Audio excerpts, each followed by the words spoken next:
नमस्कार। आज हम कोटा राज्य और मुगलों के संबंधों की चर्चा करेंगे कि राजपूताना के विभिन्न राज्यों ने किस तरह से मुगलों को सहयोग देकर के मुगलों की प्रतिष्ठा को और मुगलों के साम्राज्य को बढ़ाने में मदद की, और सुदूर प्रांतों में जाकर के भी मुगल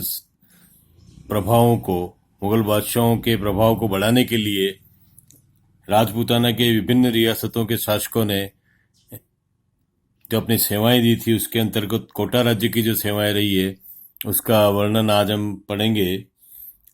कोटा राज्य पर मुगलों का प्रभाव। कोटा के शासकों में भी मुगल साम्राज्य के प्रति एक निष्ठापूर्वक सेवा की थी, और एक ही नहीं अनेक पीढ़ियों तक ये सेवा चलती रही। मुगल साम्राज्य के प्रति कोटा नरेशों के द्वारा की गई सेवाओं का अगर हम देखें तो सबसे पहले हमारा आता है राव सुरजनहाड़ा। 1724 ईस्वी में बूंदी के शासक समर सिंह के पुत्र जय सिंह ने कोटिया भील को पराजित कर कोटा जीत लिया था। इस प्रकार कोटा राज्य में हाड़ा राज्य वंश की स्थापना हुई। प्रारंभ में कोटा के शासक बूंदी का प्रभुत्व स्वीकार करते रहे। 1561 ईस्वी में राव सुरजनहाड़ा ने केसर खां तथा ठोकर खां पठानों को हरा करके उनका दमन करके कोटा पर अधिकार कर लिया। 1569 ईस्वी में राव सुरजनहाड़ा ने अकबर की अधीनता स्वीकार करके रणथंभौर का दुर्ग मुगलों को सौंप दिया था।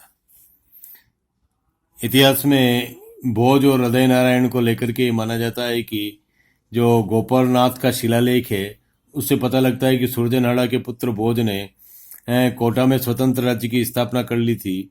बूंदी का शासक बनते ही भोज ने अपने पुत्र हृदय नारायण को कोटा का राजा मनोनीत कर दिया था। इसके लिए मुगल सम्राट जहांगीर ने भी फरमान जारी कर दिया था, परंतु इसे एक विवादास्पद घटना माना जाता है। कोटा के स्वतंत्र राज्य की स्थापना मुगल साम्राज्य की देन मानी जाती है। अगला शासक माधो सिंह। माधो सिंह की सेवाएं लंबी सेवाएं रही थी। माधो सिंह ने बूंदी के राव रतन के 1624 ईस्वी में अपने पुत्र माधो सिंह को कोटा का शासक नियुक्त कर दिया। जहांगीर ने भी कोटा के शासक के रूप में माधो सिंह को मान्यता प्रदान कर दी, परंतु माधो सिंह का सिंहासनारोहण और राज्याभिषेक 7 वर्ष बाद 1631 ईस्वी में हुआ था, जबकि शाहजहां ने कोटा राज्य का पट्टा माधो सिंह के नाम पर कर दिया और फरमान जारी कर दिया। इस अवसर पर माधो सिंह को खिलत प्रदान की तथा उसे 2500 जात और सवार का मनसब प्रदान किया गया। माधो सिंह ने शाहजहां के शासनकाल में अपनी पूरी शक्ति तथा राजभक्ति के साथ मुगल साम्राज्य की सेवा की, जिसके परिणाम स्वरूप कोटा राज्य की सीमाओं का अत्यधिक विस्तार हुआ तथा हाड़ौती का शक्ति केंद्र बूंदी के स्थान पर कोटा हो गया। शाहजहां ने माधो सिंह को खान ए जहां लोधी के विद्रोह के दमन के लिए भी भेजा। माधो सिंह ने धौलपुर के निकट इस युद्ध में खान ए जहां को पराजित कर दिया। इसके बाद कालिंजर के निकट लाल सिंगाड़ा के युद्ध में माधो सिंह ने खान ए जहां को पुनः पराजित किया। खान ए जहां लोधी तथा उसके 2 पुत्रों के सिर काटकर शाहजहां के दरबार में नजर के रूप में माधो सिंह ने भिजवाए। शाहजहां ने इस विजय के उपलक्ष्य में माधो सिंह को 3000 का मनसबदार बनाया तथा उसे जीरापुर, खेरावड़, खिलचीपुर तथा चौगढ़ के परगने प्रदान किए। 1635 ईस्वी में जुझार सिंह बुंदेला ने विद्रोह कर दिया और ओरछा में अपनी स्वतंत्र सत्ता स्थापित कर ली। इस पर शाहजहां ने जुझार सिंह बुंदेला के विद्रोह का दमन करने के लिए माधो सिंह को ही भेजा। माधो सिंह ने जुझार सिंह बुंदेला को पराजित किया तथा उसके परिणाम स्वरूप मुगल दरबार में माधो सिंह की प्रतिष्ठा बढ़ गई। 1641 ईस्वी में शाहजहां ने कांगड़ा के सूबेदार जगत सिंह के विद्रोह के दमन के लिए भी शाहजादा मुराद के साथ माधो सिंह को ही भेजा। मुगलों ने जगत सिंह के विद्रोह को कुचल दिया, जिससे प्रसन्न होकर के शाहजहां ने माधो सिंह के मनसब में 500 की वृद्धि कर दी।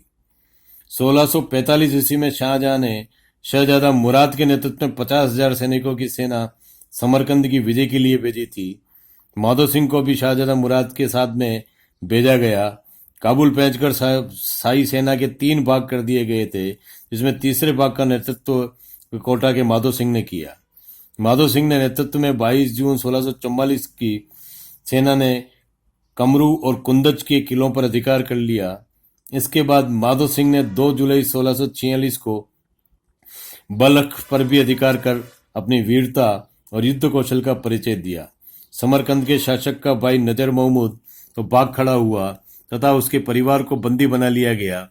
बलख शहर को खूब माधो सिंह ने लूटा तथा वहां से शहजादा अतुल जनसंपत्ति लेकर भारत लौट आया।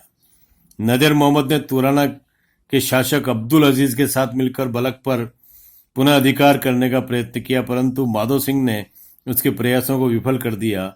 शाहजहां ने औरंगजेब के नेतृत्व में एक अतिरिक्त सेना बल्ख भेजी। शाहजहां ने माधो सिंह की वीरता और युद्ध कौशल से प्रसन्न होकर माधो सिंह के लिए चांदी के आभूषणों से लदा हुआ एक घोड़ा इनाम में भेजा। शाहजहां के आदेश पर औरंगजेब ने 10 नवंबर 1647 को नजर मोहम्मद से संधि कर ली और शाही सेना दिल्ली लौट आई। बलख से लौटने के बाद 1648 में माधो सिंह की कोटा में मृत्यु हो गई। मृत्यु के समय वह 5000 जात और 2500 सवार का मनसबदार था। उसके राज्य में 43 परगने थे। इस तरह माधो सिंह ने लगातार अपनी लंबी सेवाएं देकर के अपने जात और सवार का में उन्नति की थी, साथ ही अपने परगनों में भी काफी वृद्धि कर ली थी। तो कोटा राज्य का जो विस्तार है, कोटा राज्य की जो फैलाव है, वह एकमात्र माधो सिंह के कारण हमें देखने को मिलता है कि माधो सिंह ने मुगल सेवाओं में तत्पर रहते हुए अपनी युद्ध कौशल का परिचय देते हुए, और ये एकमात्र ऐसा शासक था जिसे चांदी के आभूषणों से लदा हुआ एक घोड़ा इनाम में मुगल शासक के द्वारा दिया गया था। मुकुंद सिंह हाड़ा। माधो सिंह की मृत्यु के बाद 1649 ईस्वी में उसका पुत्र मुकुंद सिंह कोटा की गद्दी पर बैठा। शाहजहां ने उसे 3000 का मनसब प्रदान किया और शाहजहां के पुत्रों में जब उत्तराधिकार का युद्ध छिड़ गया तो शाहजहां ने औरंगजेब तथा मुराद की सम्मिलित सेनाओं के विरुद्ध जसवंत सिंह को भेजा। उसने मुकुंद सिंह को भी आदेश दिया कि वह विद्रोही शहजादे के विरुद्ध युद्ध करे। अतः 1658 में मुकुंद सिंह ने अपने 5000 सैनिकों और अपने 4 भाइयों मोहन सिंह, जुझार सिंह, राम और किशोर सिंह के साथ धर्मत के युद्ध में भाग लिया। धर्मत के युद्ध में मुकुंद सिंह और उसके 3 भाई लड़ते हुए वीर गति को प्राप्त हुए। सबसे छोटा भाई किशोर सिंह घायल हो गया। इसके बाद जगत सिंह। मुकुंद सिंह की मृत्यु के पश्चात उसका पुत्र जगत सिंह कोटा राज्य का शासक बना और औरंगजेब ने उसे दिल्ली बुलाकर कोटा का फरमान दिया। जब औरंगजेब दारा का पीछा करते हुए पंजाब की ओर जा रहा था तब अगस्त 1658 ईस्वी में जगत सिंह ने उससे भेंट की और नजर पेश की। इस अवसर पर औरंगजेब ने जगत सिंह को 2000 का मनसब प्रदान किया। जब औरंगजेब ने शुजा के विद्रोह का दमन करने के लिए प्रस्थान किया तो उसने जगत सिंह को आदेश दिया कि वह शुजा को आगरा पर अधिकार नहीं करने दे। खजुआ के युद्ध में औरंगजेब तथा शुजा की सेनाओं के बीच युद्ध हुआ जिसमें शुजा की पराजय हुई। इस युद्ध में जगत सिंह ने हरावल में रहकर युद्ध किया और अपने युद्ध कौशल का परिचय दिया। इतिहासकारों का मानना है कि विजयश्री औरंगजेब को हाड़ा राजपूतों की वीरता के कारण प्राप्त हुई थी। औरंगजेब के आदेश पर जगत सिंह ने शिवाजी के विरुद्ध सैनिक अभियान में भी भाग लिया और सेना का नेतृत्व किया। औरंगाबाद में रहते हुए उसने मराठों के विरुद्ध सैनिक अभियानों में भाग लिया। 1680 से 1683 ईस्वी तक दक्षिण में वह लगातार अपनी मुगल से सेवा में रहा और मुगलों के लिए युद्ध करता रहा, मराठों के साथ में संघर्ष करता रहा। 1683 में हैदराबाद के घेरे में जगत सिंह की मृत्यु हो गई। उसके बाद में किशोर सिंह कोटा का शासक बना। जगत सिंह निसंतान था, अतः उसके चाचा किशोर सिंह को कोटा का नया शासक बनाया गया। कोटा की गद्दी पर आसीन होने पर औरंगजेब ने किशोर सिंह को 3000 का मनसब दे दिया। उसका अधिकांश समय औरंगजेब के साथ दक्षिण के युद्धों में ही व्यतीत हुआ। बीजापुर की विजय में उसकी महत्वपूर्ण भूमिका थी। दक्षिण में कभी औरंगजेब के साथ तो कभी शाही सेनापति जुल्फिकार खां के साथ मराठों से संघर्ष करता रहा। संभाजी के दमन के लिए रायगढ़ और बसंतगढ़ में भी अनेक सैनिक अभियान भेजे गए थे जिसमें किशोर सिंह ने सक्रिय रूप से भाग लिया। राजा राम के विरुद्ध अरकाट के युद्ध क्षेत्र में राव किशोर सिंह बुरी तरह से घायल हो गया और किले की दीवार पर चढ़ने के प्रयास में नीचे गिर पड़ा, जिसके कारण 1695 में किशोर सिंह की मृत्यु हो गई।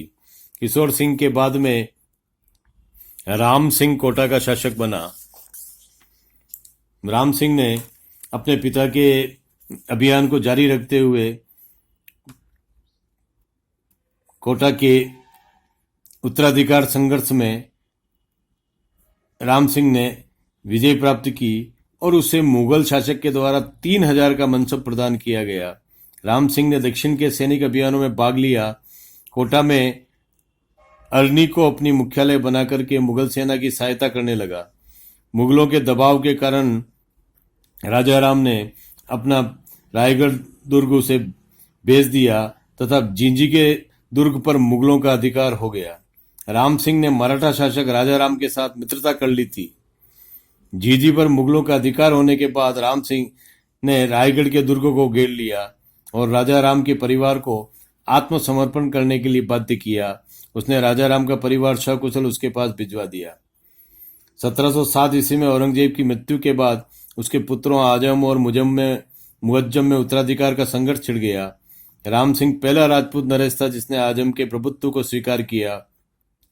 आजम ने राम सिंह को वचन दिया था कि वह विजयी होने पर वह बूंदी का राज्य भी राम सिंह को दे देगा। जाबऊ के युद्ध में 18 जून 1707 को आजम पराजित हुआ और मारा गया। राम सिंह भी अपनी सेना के साथ जाजऊ के युद्ध में शहीद हो गया। राम सिंह की अपनी मृत्यु के समय मुगल साम्राज्य का 3000 का मनसबदार उसे प्राप्त था। उसके शक्तिशाली तोपखाने के कारण उसे बड़वाया कहकर पुकारा जाता था। इस तरह हम देखें कि राम सिंह ने अपने पिता का बदला जो था वह राजा राम से ले लिया था।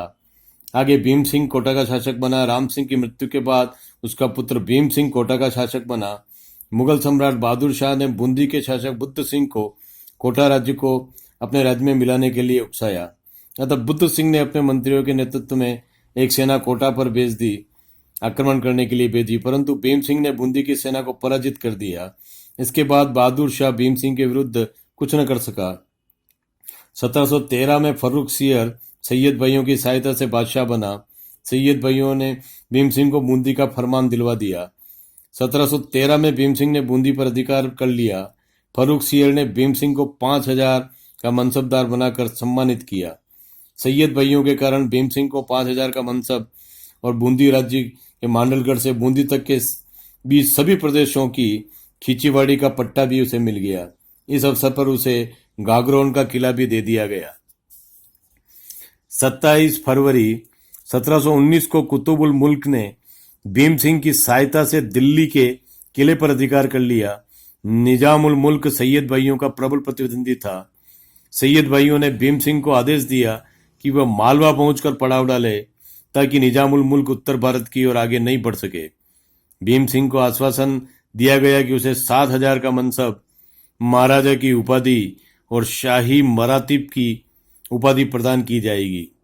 19 जून 1720 को भीम सिंह तथा निजामुल मुल्क की सेनाओं के बीच भीषण युद्ध हुआ, जिसमें तोप का गोला लगने के कारण भीम सिंह की मृत्यु हो गई। शाही दरबार में भीम सिंह का बड़ा सम्मान था। अपनी मृत्यु के समय 5000 का मनसबदार था। उसे महाराव की उपाधि से मुगल दरबार ने विभूषित किया था। इसके बाद में अर्जुन सिंह कोटा का शासक बना। भीम सिंह की मृत्यु के बाद मुगल सम्राट मोहम्मद शाह ने उसके पुत्र अर्जुन सिंह को कोटा का शासक स्वीकार कर लिया। मोहम्मद शाह ने अर्जुन सिंह को किसी तरह की कोई जात और सवार में पदोन्नति नहीं दी और कोई भी उत्तरदायित्वपूर्ण काम भी नहीं सौंपा, क्योंकि अर्जुन सिंह प्रारंभ से ही सैयद भाइयों का समर्थक था। अतः वह इस गुटबंदी को दूर रखना चाहता था। अर्जुन सिंह के बाद में दुर्जन साल कोटा का शासक बना। अर्जुन सिंह की मृत्यु के पश्चात दुर्जन साल कोटा का शासक बना। वो कोटा का अंतिम शासक था जिसने मुगलों से अच्छे संबंध बनाए रखे। 1735 ईस्वी में मुगल सम्राट मोहम्मद शाह ने मराठों के दमन के लिए खान दोरा को भेजा, जहां मराठों की सेना मुकुंदरा घाटी पार करके रामपुरा की ओर बढ़ रही थी। दुर्जन भी शाही सेना के साथ सम्मिलित हो गया। रामपुरा में मराठा सरदार होलकर तथा सिंधिया ने खान दोरा, सवाई जय सिंह, अभय सिंह आदि की सेनाओं को 8 दिनों तक घेरे रखा। दुर्जन साल शाही सेना की सहायता के लिए रवाना हुआ, परंतु होलकर ने सिंधिया ने उसे आगे बढ़ने से रोक दिया। विवश होकर दुर्जन साल कोटा लौट आया। कोटा में ही खान दोरा तथा सवाई जयसिंह की मराठों के साथ एक संधि करनी पड़ी, जिसके अनुसार मुगलों ने मराठों को 22 लाख रुपए की वार्षिक चौथ देना स्वीकार कर लिया। इसके परिणाम स्वरूप 1735 के बाद हम देखते हैं कि कोटा राज्य पर मुगलों का अधिकार समाप्त हो गया और वहां पर मराठों का प्रभाव बढ़ने लगा। इस तरह हम देखें कि जब तक मुगलों की केंद्रीय सत्ता, केंद्रीय शक्ति ताकतवर रही, पावरफुल रही, मुगल बादशाह जो शक्तिशाली मुगल बादशाह रहे, जब तक केंद्रीय सत्ता मजबूत रही, तब तक कोटा पर लगातार मुगलों का प्रभाव बना हुआ रहा और लगातार कोटा के शासकों ने मुगल शासकों की सहायता की, मुगल शासकों की सेवाएं की, मुगल दरबार की सेवाएं करते हुए मुगल साम्राज्य को सदैव सहयोग दिया और मुगल साम्राज्य को बढ़ाने में अपना योगदान स्पष्ट किया। इस तरह से हम देखते हैं कि लेकिन जब केंद्रीय शक्ति के पतन के बाद में जब मराठों का प्रभाव उत्तर भारत में बढ़ने लगा, तो उस समय हम देखें कि किस तरह से कोटा पर मराठों का प्रभाव जो था वो स्थापित हो गया और धीरे धीरे आगे हम देखते हैं कि मराठों का प्रभाव जो था वो बढ़ता चला जा रहा था। और चूंकि इन कोटा के शासकों ने शिवाजी और संभाजी के खिलाफ भी सैन्य अभियान किए थे, तो मराठा चाहते थे कि जिस राज्य ने मुगलों का सहयोग देकर के मराठाओं के साथ में युद्ध किए हैं, उनके साथ उनके प्रति मराठों की जो नीति थी वो मराठों की नीति दमन की रही। इसलिए उन्होंने कोटा पर आगे जाकर के हम देखते हैं कि अपना प्रभाव स्थापित किया। धन्यवाद।